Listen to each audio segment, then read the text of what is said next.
Hi everyone, आप सभी को जैसे मैथमेटिक्स के यूट्यूब चैनल पर स्वागत है। आज की क्लास में हम लोग प्लेन के कुछ मोस्ट इम्पोर्टेंट क्वेश्चन को देखने वाले हैं जो बिहार बोर्ड में पूछे गए हैं, और कुछ ऐसे भी क्वेश्चन हैं जहां से पूछे जाने की संभावना है। तो चलिए इस वीडियो को हम स्टार्ट करते हैं। इस वीडियो का फर्स्ट क्वेश्चन है, यहाँ देखिए कि एक्स वाई तल का समीकरण क्या होता है, यानी क्या होगा या क्या होता है। ये हिंदी भी है और इंग्लिश में भी लिखा गया है। यहाँ ध्यान दीजिएगा कि कह रहा है कि equation of the X Y plane is, यानी एक्स वाई प्लेन का इक्वेशन पूछ रहा है। तो जब भी आपको एक्स वाई प्लेन का इक्वेशन पूछे तो ध्यान रखिएगा कि इसमें जो नहीं हो, एक्स और वाई तो है, जेड नहीं है। तो जेड नहीं है तो जेड बराबर आपको कोई वैल्यू होगा, या तो जेड बराबर 2 दे दे, 3 दे दे या 0 दे दे, लेकिन आपको जेड होगा। तो जेड बराबर यहाँ देखिए कि इसमें ऑप्शन नंबर सी आपका राइट हो जाएगा। यहाँ ऑप्शन नंबर सी आपका राइट होगा, यानी इसका ऑप्शन नंबर सी हो जाएगा। इसी तरह आप देख सकते हैं कि सेकंड क्वेश्चन जो कह रहा है कि एक्स वाई तल के समानांतर तल का समीकरण क्या होगा, यानी एक्स वाई तल के समानांतर कोई तल है, पहले से कोई तल है एक्स वाई तल, उसके समानांतर एक तल है, उसका समीकरण पूछ रहा है। यहां देखिएगा कि इक्वेशन बोला जा रहा है क्या कि equation of X Y plane is, मतलब एक equation of X Y plane is, अच्छा वही क्वेश्चन लिख दिया गया है, अच्छा कोई बात नहीं। यहां कहेगा कि equation of a plane parallel to the X Y plane, यहां लिखा रहेगा क्या, यहां देखिएगा लिखा रहेगा equation of the plane equation of the plane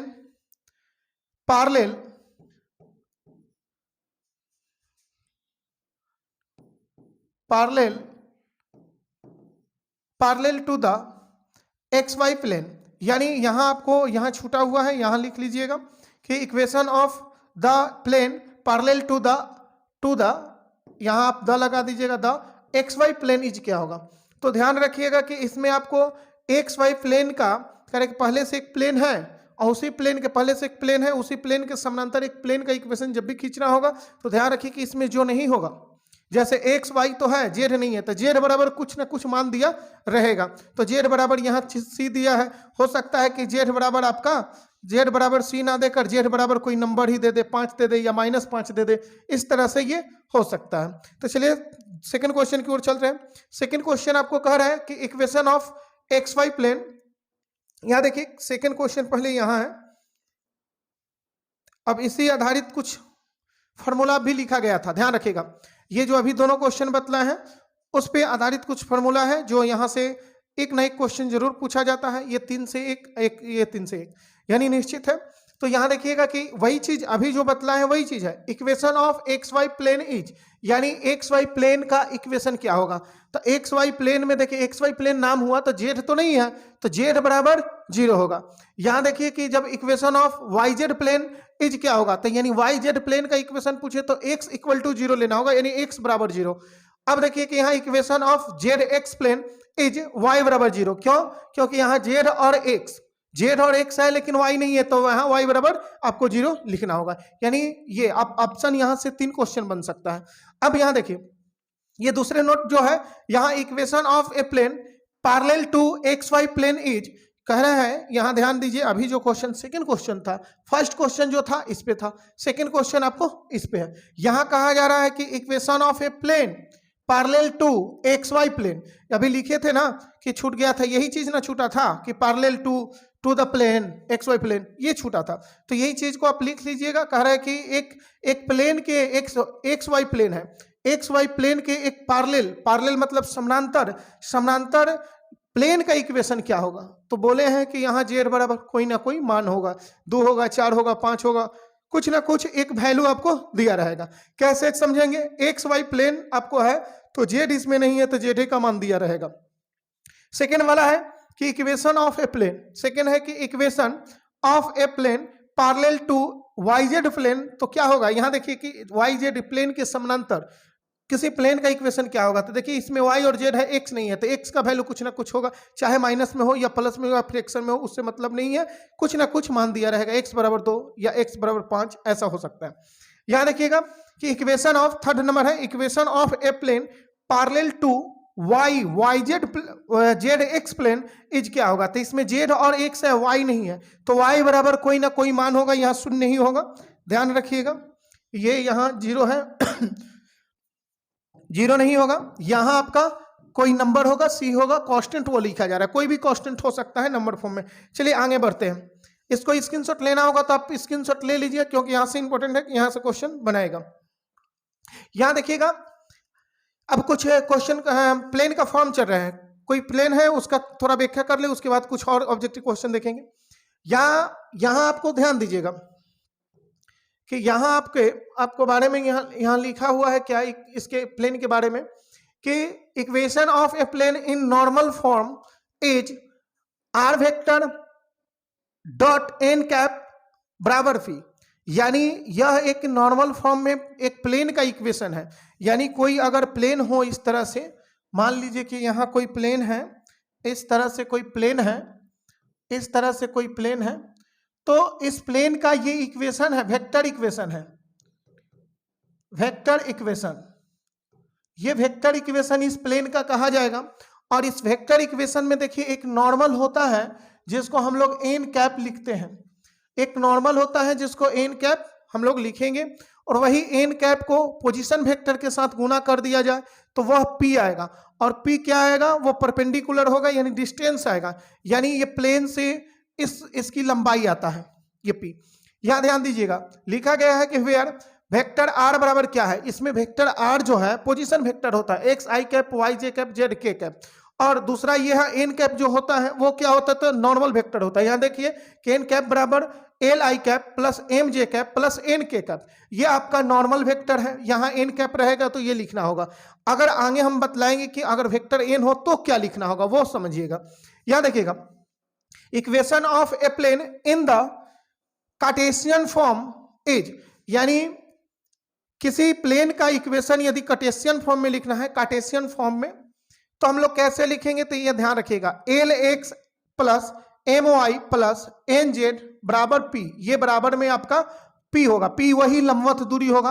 अब एल एम एन क्या है, तो ध्यान रखिएगा कि एल एम एन जो है डायरेक्शन कोसाइन है, एल एम एन जो है आपको डायरेक्शन कोसाइन है, प्लेन का प्लेन पर नॉर्मल जो कोई वेक्टर होगा, नॉर्मल वेक्टर, उसका डायरेक्शन कोसाइन कहा जाएगा। हम अब देखिए कि ये तो वेक्टर इक्वेशन ऑफ प्लेन का, अब देखिए ये भी आपको क्या है, कार्टेशियन फॉर्म है, ये प्लेन का कार्टेशियन फॉर्म हुआ, यह ध्यान रखना है कि ये प्लेन का कार्टेशियन फॉर्म है, ये वेक्टर फॉर्म है। अब यहां से आगे बढ़ेंगे, कह रहे कि यहां एक चीज यहां मान लिया जाए, यहां मान लिया गया है, इसको भी नोट रखिएगा कि if vector N is any vector, vector N जो है, वेक्टर एन वह कोई वेक्टर है parallel to the N unit vector, यानी जो एन कैप है उसी के पैरेलल कोई अगर वेक्टर मान लिया जाए कि इसी के पैरेलल कोई एन वेक्टर, पैरेलल का मतलब इसके समानांतर दोनों खड़ा रहेगा, ये यूनिट वेक्टर एक यूनिट का होगा, लेकिन ये कोई वेक्टर रहेगा। अब यहां आप समझिएगा कि यहां क्या कहा गया है, एन कोई वेक्टर है, यहां एक मिनट, चलिए यहां कोई एन वेक्टर होगा, चलिए खींच दिया जाए। अब यहां से समझ सकते हैं कि यह एन वेक्टर जो होगा उसका मैग्नीट्यूड एक नहीं होगा, ये एन वेक्टर का, लेकिन एन कैप का मैग्नीट्यूड 1 होता है, कभी भी यूनिट वेक्टर का मैग्नीट्यूड 1 होता है। अब यहां हम समझेंगे, यहां देखिएगा कि यहां हम लोग देख सकते हैं कि इफ एन वेक्टर के बारे में कहा गया है कि एन कैप, आप वेक्टर में पढ़े होंगे, ये वेक्टर में पढ़े होंगे कि एन कैप बराबर क्या हम लोग लिखते हैं, एन कैप बराबर ये चीज लिखा जाता है, एन कैप बराबर ये चीज लिखा जाता है। अब यहां से यदि हम क्रॉस कर लें, बात मानिए, ये सुनिएगा, या ऐसे भी कर सकते हैं, या इसको ऐसे बोल सकते हैं कि भाई यहां आर वेक्टर और डॉट एन कैप बराबर फी था, ये था। अब इसको हम क्या करेंगे, अब यहां आप समझ सकते हैं कि आर वेक्टर जो है वो आर वेक्टर को आप जस के तस रहने दीजिएगा, और ये एन कैप के लिए ये रख दीजिएगा, ये तो यहां रखिएगा N vector magnitude of N या बराबर पी। यहां देखिए, अच्छा मैग्नीट्यूड एन, अगर एन का मैग्नीट्यूड निकल गया तो इसको एन भी लिखा जा सकता है, इसलिए इसको एन लिखा गया है। और आगे हम लोग बढ़ सकते हैं इसमें क्या हो सकता है इसमें, ध्यान दीजिएगा। यहां हम लोग क्रॉस, आप देखिएगा कि इसको उधर क्रॉस करेंगे तो यहां आपका क्या आ जाएगा, यहां आपको R vector dot N vector बराबर में ये हो जाएगा एनपी, और एनपी को यहां पुट कर लिया जाए कि पुट डी बराबर एनपी। अच्छा, एनपी को आप ऐसे भी लिख सकते हैं, डी फॉर डिस्टेंस होता है magnitude of N into P. ये अगर हम यहाँ एन से यहाँ आप यदि पी का वैल्यू निकालना होगा या पी का वैल्यू, तो ध्यान रखिए कि डी में मैग्नीट्यूड ऑफ एन से भाग देना होगा। और इसी पे ये भी इंपॉर्टेंट है, इसको फॉर्मूला को ध्यान रखना होगा, इसको ध्यान रखना होगा कि ये चीज जो है, ये चीज वो इंपॉर्टेंट है।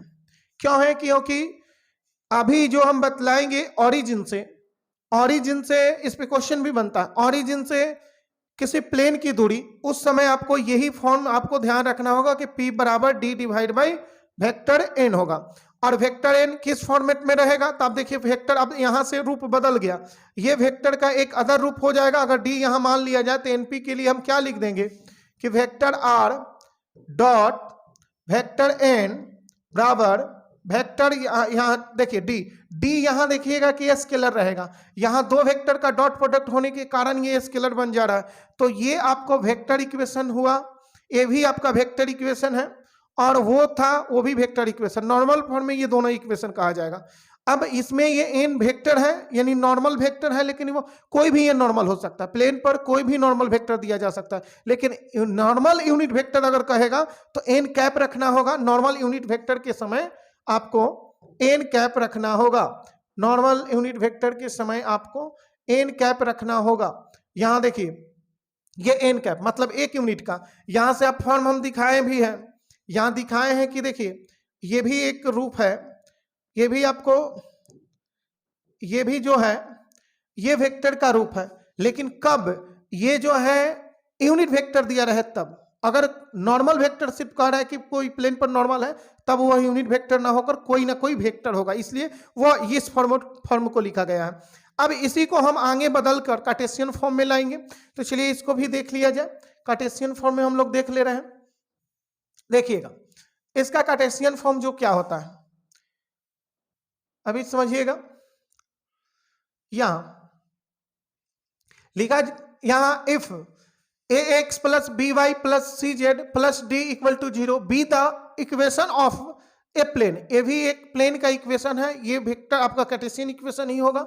कह रहे कि then L V C are the direction ratio of the normal to the plane. Normal पर कोई भी प्लेन हो सकता है, एक ध्यान रखिएगा, एक प्लेन पर आप चाहे तो इनफाइनाइट नॉर्मल वेक्टर खींच सकते हैं। एक अगर प्लेन हो, कोई प्लेन है, ध्यान दीजिएगा कि यहाँ कोई अगर मान लीजिए कि प्लेन अगर हम आप बना रहे हैं, ये एक प्लेन है, तो इस पे इनफाइनाइट नॉर्मल वेक्टर खींचा जाता है। आप खींच सकते हैं, इनफाइनाइट नॉर्मल वेक्टर खींच सकते हैं। यहाँ ध्यान दीजिएगा, यहाँ से हम चाहें तो एक वेक्टर यहाँ खींच सकते हैं, एक लाइन यहाँ खींच सकते हैं, एक लाइन यहाँ खींच सकते हैं, एक लाइन यहाँ खींच सकते हैं, और भी मतलब हम बहुत से लाइन खींच सकते हैं। इस पे बहुत से लाइन खींच सकते हैं, लेकिन एक कंडीशन है, यहाँ ध्यान रखिएगा कि सभी जो लाइन होगा उस प्लेन पर 90 डिग्री के कोण बनाएगा, ये ध्यान रखिएगा। और अगर एक प्लेन पर दो नॉर्मल खींचा जाए तो दोनों नॉर्मल आपको क्या हो जाएंगे, दोनों नॉर्मल आपको पैरेलल हो जाएंगे। जैसे यहां आप समझ सकते हैं, यहां इसको देख सकते हैं कि अगर ये इसको हम लोग n1 वेक्टर मानेंगे तो ये आपको n2 मान सकते हैं, इसको n3 मान सकते हैं। इस तरह से इनफाइनाइट वेक्टर आपको इनफाइनाइट लाइन खींचा जा सकता है एक प्लेन पर, और ये जो भी प्लेन पर लाइन खींचा जाएगा, एक ही प्लेन पर अगर दो या दो से अधिक लाइन खींचा जाए तो ये दोनों के दोनों आपका पैरेलल होगा। ये बात ध्यान रखना होगा कि n1 vector n1 parallel to n2 होगा। कब होगा, यदि यह एक प्लेन पर खींचा गया हो दो या दो से अधिक लाइन, तब। अब यहां से देख सकते हैं ये तीनों, ये सब प्लेन में ही है, ये एक प्लेन पर है। जैसे प्लेन में हम बोल सकते हैं कि यहां मान लीजिए कि ये इस बुक को हम दिखा रहे हैं, ये बुक है, और इस पर एक ऐसे नॉर्मल खींचा जाए, तो इस पर कितना हम लोग ऐसा खड़ा खड़ा पेन रख सकते हैं, बहुत से, ये सब नॉर्मल का काम करेगा। इसके साथ क्या 90 डिग्री का कोण बनेगा ना, 90 नहीं बनेगा, ये दोनों इसके साथ। तो वही यहां बोला जा रहा है कि कभी भी कोई भी लाइन अगर खींचा गया हो प्लेन पर, तो वो प्लेन के साथ तो 90 डिग्री का कोण बनाएगा, लेकिन सब जितने भी वेक्टर होंगे वो सब 90 डिग्री का कोण बनाएगा, जितने भी होंगे सब 90 डिग्री का ही कोण बनाएगा। लेकिन बशर्ते एक दूसरे को ये लाइन काटेगा नहीं, नॉर्मल जो होगा वो काटेगा नहीं। ये लग रहा होगा कि थोड़ा तिरछा है तो इसके वजह से ये काट देगा, काटेगा नहीं, ये काटेगा नहीं, कभी भी नहीं काटेगा, ये समझ गए। अब चलिए इसी पर ये आया कहां से वो हम लोग देख ले रहे हैं। ये आया कहां से है इसको देखा जाए तो यहां समझिएगा कि अभी अभी जो हम फार्मूला प्रूफ किए हैं, अभी जो फार्मूला को लाए हैं कि क्या, यहां देखे हैं कि वेक्टर आर यहां लिखा गया था कि vector R dot vector N बराबर फी, ये फॉर्मेट आपको हम दिखाए थे। अभी ये वेक्टर इक्वेशन दिखाए थे किसका, तो कोई भी एक प्लेन पर जितना भी लाइन हो उसका इक्वेशन यही होगा, हर के लिए अलग। आप कहिए कि बदलेगा क्या, तो उसमें n, n1, n2, n3, n4 ये बदल सकता है, लेकिन r वेक्टर पोजीशन वेक्टर जस के तस रहेगा। पोजीशन वेक्टर का मान अभी हम बतलाए हैं, पोजीशन वेक्टर का मान भी बतलाए हैं कि कितना होगा। पोजीशन वेक्टर का मान ऐसे भी आप वेक्टर से जानते हो हैं कि इसका x i cap plus y j cap plus Z के कैप मान होगा, और एन वेक्टर जो होगा ध्यान रखिएगा कि A I cap plus B J cap plus C K cap और बराबर में ये फी हो गया। मतलब एन का मान ये हो गया, आर का मान ये हो गया। ये दोनों का आपको मान याद रखना होगा। यहां लिख दे रहे हैं कि आपका एन वेक्टर जो होगा या n1 होगा या जो भी हो, एन वेक्टर जो होगा यहाँ उसका वैल्यू ए आई कैप या आई, ध्यान रखिएगा बुक में तो कैप यहाँ मिलेगा, लेकिन एग्जाम का पेपर में यहाँ कैप नहीं होता, वेक्टर होता है, उससे कोई मतलब नहीं है। आई जे के आपको यूनिट वेक्टर माना गया है, उस पर कैप दे या ना दे फिर भी आपका उसका मैग्नीट्यूड 1 हमेशा रखना होगा। तो यहाँ देखिएगा कि आई वेक्टर लिखा जा रहा है, फिर देखिएगा कि B J vector plus C K vector, ये चीज आपको एन वेक्टर हमेशा मानना होगा, ये ध्यान रखिएगा। और ए बी सी क्या है, तो ध्यान रखिएगा जो नॉर्मल हम खींचे हैं ना नॉर्मल प्लेन पर, उस नॉर्मल का डायरेक्शन रेशियो है, यानी प्लेन का डायरेक्शन रेशियो नहीं है, उस प्लेन पर खींचा गया नॉर्मल का डायरेक्शन रेशियो एबीसी है। यहां लिख सकते हैं कि ABC are direction ratio of the plane in the normal, मतलब यहां to the plane in the normal, यानी in the plane to the normal, यानी यहां आप बोल सकते हैं, या एक मिनट समझ लीजिए। अभी ये डायग्राम हम लाए हैं कहां से, इसको यहां देखिएगा, ये जितने भी हैं यहां देख सकते हैं कि ये प्लेन है, तो ये एन जो है इस प्लेन का ही वेक्टर होता है। ये एन जो होता है ये n1 या n2 n3 जितना भी वेक्टर है उसका इक्वेशन ये वेक्टर इक्वेशन होता है। और उसमें यह जो अगर मान लीजिए कि इसको n मान लिया जाए, इसको मान लेते हैं कि यह n वेक्टर है, तो इसी का A I vector plus V J vector और प्लस सी के वेक्टर, ये नॉर्मल। तो ए बी सी क्या है, तो A B C are normal direction ratio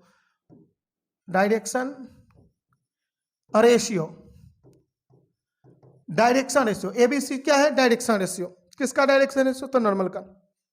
इतनी सी बात याद रखना है। और चलिए इसको हम सबको साइड कर दे रहे हैं।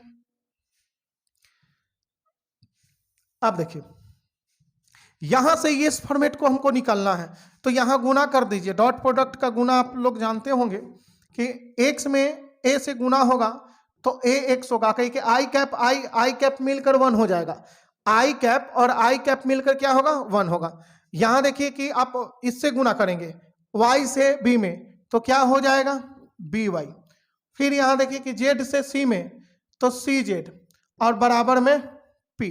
अब कहिए कि ये p आ गया, ये चीज तो आ गया, ये p आ गया, लेकिन p में आप जानते हैं कि दो चीज होता है।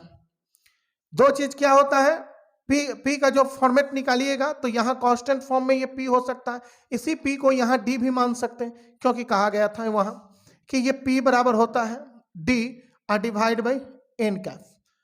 यानी इसका मतलब ऐसा माना गया था।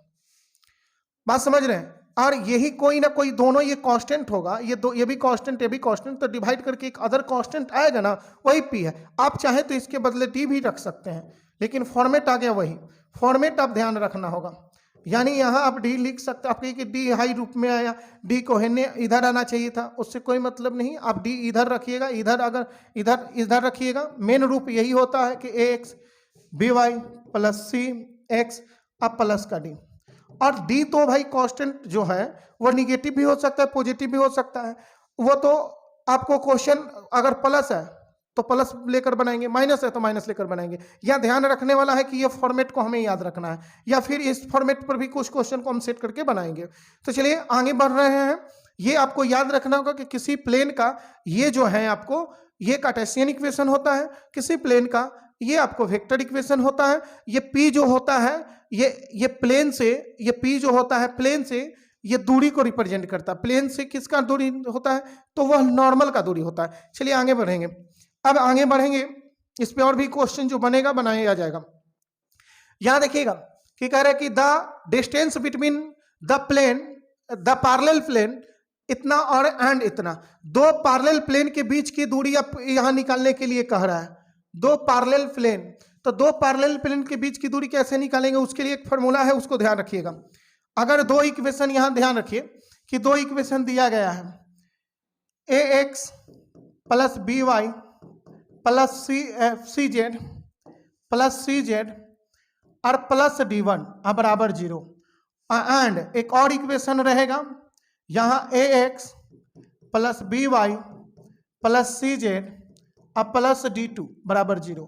अच्छा, दोनों में एक चीज ध्यान रखिएगा, जब भी दो लाइन पैरेलल होगा, पैरेलल का अर्थ क्या होता है कि ऐसे और ऐसे ये दोनों पैरेलल हो, तो दोनों का इक्वेशन में डायरेक्शन रेशियो समान होगा। यानी एक प्लेन के, एक लाइन के या एक प्लेन के समानांतर इन्फिनाइट हम लोग लाइन खींच सकते हैं या प्लेन खींच सकते हैं, ये ध्यान रखिएगा। तो यहां देखिए कि यह लाइन ऐसे भी हो सकता है, लाइन ऐसे भी हो सकता है, बहुत से लाइन हो सकते हैं। अब ये इसमें क्या है, ये एक दूसरे के क्या होंगे, ये सभी के सभी एक दूसरे के पैरेलल होंगे, यानी समानांतर होंगे। और जब भी समानांतर होगा तो इसका डायरेक्शन है ए बी सी समान होता है। ये बात ध्यान रखिएगा। जब भी दो पैरेलल लाइन के बीच का अगर डिस्टेंस पूछे तो सबसे पहले डायरेक्शन रेशियो को दोनों का समान करना होगा, उसके बाद आगे बढ़ेंगे। अब देखिए D1 D2 सिर्फ कांस्टेंट अलग हो सकता है। कांस्टेंट अलग होने का कारण होता है कि ये कहीं और से पास कर रहा होगा, ये कहीं और से पास कर रहा है, ये कहीं और से, ये कहीं और से, इसी तरह ये लाइन भी कहीं और से पास करेगा, जिसके वजह से कांस्टेंट बदलता है। तो पहचान के लिए कल भी बतलाए थे, कल वाला वीडियो में बतलाए थे कि अगर पैरेलल लाइन है और कोई उसके समानांतर अगर लाइन खींचना, इससे ऑब्जेक्टिव निश्चित ही पूछा जाता है। आप देख रहे हैं हर साल देखिएगा कि एक दो क्वेश्चन डलता है। तो इसमें ये बराबर रहेगा, ये पार्ट जो होगा दोनों में, दोनों इक्वेशन में ये बराबर होना चाहिए। नहीं बराबर हो तो उसको बराबर कर लेंगे, कैसे? तो गुना करके पूरे इक्वेशन को गुना कर लेंगे। D1 और D2 समान नहीं रहेगा, ध्यान रखिए। D1 और D2 दोनों डिफरेंट रहेगा, एक में 5, एक में 7, एक में 10, एक में 12, इस तरह से अलग रहेगा। तब अगर इस फॉर्मेट पर अगर इक्वेशन मिल जाए तो करना हमें क्या है वो समझिए। आगे बढ़ा जाए और इसके लिए फॉर्मूला हम लोग लिख सकते हैं कि दो पैरेलल लाइन के बीच का लंबवत दूरी क्या होगा। दो पैरेलल लाइन अगर हो, दो पैरेलल लाइन, एक मिनट, यहां दो पैरेलल लाइन की बात किया जा रहा है, समझ लीजिएगा। अगर मान लीजिए कि ये एक पैरेलल लाइन है, एक लाइन ये है और एक लाइन ये है, और इसके बीच के पैरेलल लाइन हमें निकालना है। पैरेलल लाइन यानी सुनिए, इसके बीच की दूरी ना, एक मिनट, इसके बीच की दूरी निकालना है। हाँ, ये इसी को हम लोग P बोलेंगे। इसी को क्या बोलना होगा आपको? ये P बोलना होगा। अब ये मोटा हो गया ना, थोड़ा इसको पतला करने दीजिए। चलिए, इसको हम लोग P बोलेंगे। यही तो P हमें निकालना होगा दो लाइन के बीच के। तो अब P निकालने का एक फॉर्मूला होता है, ये ध्यान रखिएगा कि P बराबर, ये मॉडुलस के अंदर जो भी फॉर्मूला हम लोग 3D में लिखते हैं वो सभी मॉड के अंदर रखेंगे, बिना मॉड का मत रखिएगा, क्योंकि आंसर डिस्टेंस कभी निगेटिव नहीं होता है। जिसके वजह से अगर डिस्टेंस निगेटिव होता तो मॉड लगता ही नहीं, लेकिन डिस्टेंस हमेशा पॉजिटिव होता है, इसलिए जो भी डिस्टेंस वाला फॉर्मूला होगा उसमें डिस्टेंस या एंगल वाला सभी में क्या होगा, मॉड लगा रहेगा। तो यहाँ मॉड लगा देंगे और यहाँ लिखेंगे d1 minus d2 divide by under root A square plus B square plus C square. ऐसा ऑब्जेक्टिव में भी क्वेश्चन फॉर्मूला पूछा जा सकता है, इसी फॉर्मूला पे बनेगा। अब इसी फॉर्मूला पर d1 d2 क्या है, तो d1 आप देख रहे हैं कि ये है, d2 ये है। अब देखिए ये बड़ा छोटा हो उससे मतलब नहीं है, अगर ये d1 में से अगर d2 को घटाएंगे निगेटिव भी आ गया तो मॉड है पॉजिटिव कर देगा, अगर ये पॉजिटिव है तो ठीक है, निगेटिव भी आया तो भी ठीक है। चलिए हम क्वेश्चन को इसी फॉर्मूला पर ये क्वेश्चन को बनाया जाएगा। इसका अगर ये थ्योरी है, अगर इतना ये शॉर्ट थ्योरी है, पूरे डिटेल्स चलने का समय नहीं है अभी, तो इसको आप उतार सकते हैं। स्क्रीनशॉट लेना है ले लीजिए, नहीं तो इसको हम साइड कर दे रहे हैं। ये रूप याद रखिएगा, कई ऑब्जेक्टिव में भी पहचान करने के लिए आता है। और फार्मूला क्या होता है, ये अगर दो पैरेलल लाइन के बीच के डिस्टेंस निकालने के लिए, तो ये भी याद रखना है। जब तक ये याद नहीं होगा जब तक आपको क्वेश्चन बनेगा ही नहीं। अब चलिए बना सकते हैं क्वेश्चन को। अब ये क्वेश्चन में दो लाइन दिया गया है, आप समझिएगा कि यहाँ x plus 2y minus 3z और ये 2 है इधर ना, 2 को इधर लाइए, माइनस 2 बराबर 0, ये चीज है। और दूसरा इक्वेशन है 2x plus 4y minus 6z अब प्लस 7 बराबर 0। अब हम क्या बोले हैं कि आपको x, y, z का कोफिशिएंट दोनों में समान होना चाहिए, दोनों इक्वेशन में समान होना चाहिए। अब इसमें तो देखिए 2 है, इसमें 4, इसमें क्या है 1 है, तो या तो ये 2 कॉमन ले लीजिए, 2 कॉमन लेना अगर पॉसिबल है तो 2 कॉमन ले लीजिए। अगर नहीं बन रहा है, अगर कॉमन नहीं हो रहा है, तो सबसे अच्छा क्या है, सबसे अच्छा आपको क्या होगा, अगर कॉमन नहीं ले पा रहे हैं तो सबसे अच्छा है कि इस इक्वेशन को दुगना कर दिया जाए, यानी 2 से गुना हम इसमें इस इक्वेशन में कर देंगे। तो ये तो देखिए फर्स्ट इसको नहीं मानेंगे, अब इसको जैसे गुना करेंगे 2 से, आप बोलिए कि 2 से क्यों करेंगे, क्योंकि x के साथ 2 है, तो जैसे 2 से इसको मल्टीप्लाई किए ना तो ये हो जाएगा 2x, ये 2 दूनी का इसमें भी गुना हो जाएगा, 2 दूनी के 4y और ये 3 दूनी 6z और इसको 2 से कीजिएगा तो -4 और बराबर 0। अब इक्वेशन मानने में आप कोई भी किसी को फर्स्ट और किसी को सेकंड मान सकते हैं। आपको इच्छा होगा इसको फर्स्ट मानिए, आपका इच्छा होगा इसका फर्स्ट मानिए। अगर ये फर्स्ट है ये सेकंड है कोई बात नहीं, अगर इसको कोई फर्स्ट माना है इसको सेकंड हो कोई दिक्कत नहीं, क्योंकि ये मानने के ऊपर क्या है, ये डी पर फर्क पड़ता है और डी पर फर्क पड़ेगा सब यहाँ क्लियर हो जाएगा, क्योंकि d1 माइनस d2 में मॉड लगा हुआ है। इसलिए अब देखिए हम यहाँ p बराबर निकाल ले रहे हैं कि d1 माइनस d2, अगर d1 इसको कहेंगे तो 7 में से आपको -4 को घटाना होगा। जैसे -4, क्योंकि माइनस घटाना तो है लेकिन d2 को, तो d2 निगेटिव ना है, तो निगेटिव है तो -4 घटेगा। और अंडर रूट यहाँ देखिए कि यहाँ 2 का स्क्वायर 4, यहाँ 4 के स्क्वायर 16 और 6 का -6 का स्क्वायर 36 हो जाएगा। चाहे इसका निकाल लीजिए चाहे इसका आप मॉडल्स निकाल लीजिए। अब जैसे निकालिएगा ये फी का वैल्यू कितना, तो माइनस माइनस प्लस यानी 7 4 11 हो जाएगा और डिवाइड बाई यहाँ देख सकते हैं कि कितना आएगा, तो 36 को 4 40 और 10 50 अच्छा 56 यानी 56 हो जाएगा, यानी 11/√56 आपका आंसर होगा, यानी ऑप्शन नंबर इसका बी हो जाएगा। चलिए आगे देख रहे हैं, इस पे क्वेश्चन ध्यान रखिएगा, कल का सेट में दिखा जाएगा। और अब ये देखिए इस क्वेश्चन को हम समझ ले रहे हैं क्या है ये क्वेश्चन। ये क्वेश्चन में क्या कह रहा है, ये क्वेश्चन जो है आपको यहां कह रहा है कि द प्लेन्स x बराबर 0 y बराबर 0, मतलब x 0 एंड y 0, अगर x और y 0 है तो कह रहा है कि ये चारों ऑप्शन में से क्या होगा। ध्यान रखिए 3D में जो हम लोग प्लेन बनाते हैं वो प्लेन इस टाइप से बनाते हैं, इस टाइप से, और ये आपको x, इसको y और इसको हम लोग z मानते हैं, z एक्सेस मानते हैं। अब ये एक प्लेन है, ये भी एक प्लेन है और ये भी एक प्लेन है। यहां कहा गया कि x बराबर 0, 0 का मतलब इधर कुछ हो भी नहीं करेगा, y बराबर 0 मतलब ये भी नहीं होगा, तो क्या होगा, सिर्फ ये z वाला बचेगा। यहां कह रहा है कि आर पैरेलल, क्या मतलब ये एक दूसरे के पैरेलल होंगे, x और y एक दूसरे के पैरेलल होंगे, तो देखिए x और y एक दूसरे के पैरेलल कभी नहीं होगा, क्योंकि इसके बीच में 90 डिग्री का, इसके बीच में 90 डिग्री का, इसके बीच में 90 डिग्री का कोण बनता है, यानी तीनों परपेंडिकुलर म्यूचुअली परपेंडिकुलर होता है, परस्पर लंब होता है, तो ये आने का चांस नहीं है, ये नहीं होगा। बी कह रहा है कि are perpendicular to each other, ये होगा एक्स एक्सिस और वाई एक्सिस एक दूसरे के परपेंडिकुलर होगा, म्यूचुअली परपेंडिकुलर, तो ये ऑप्शन सही है। लेकिन इसके अलावा ये भी देख ले रहे हैं कि इंटरसेक्ट इन जेड एक्सिस, क्या ये दोनों जेड एक्सिस को इंटरसेक्ट कर रहा है? बिल्कुल कर रहा है, क्योंकि इसको अब आगे बढ़ाइएगा, इसको एक्सिस को लीजिएगा, इसको ऐसे ले लीजिएगा, तो क्या कर रहा है कि जेड एक्सिस को ये भी काट रहा है, ये भी काट रहा है। काटने मतलब इंटरसेक्ट करना, यानी विभाजित कर रहा है कि नहीं, काट रहा है। तो इसलिए बी और सी दोनों इसका आंसर होगा, इसीलिए इसमें लिखा गया है ऑप्शन डी में कि बोथ बी एंड सी, यानी इसका आंसर बी और सी होगा। तो चलिए इस वीडियो में इतना ही, मिलते हैं नेक्स्ट वीडियो में, तब तक के लिए जय हिंद।